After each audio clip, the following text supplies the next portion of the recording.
Okie dokie, here we get to take a look at our floor.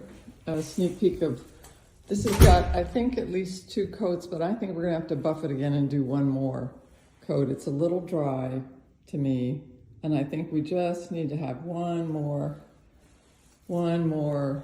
top coats actually. I think it'll be fine. But it's really looking quite beautiful.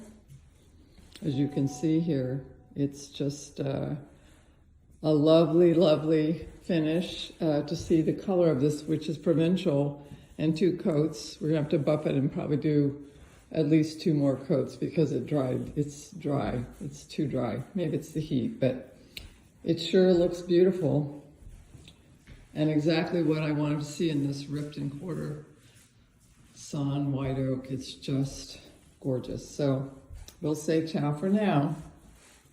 Yay. See you on the next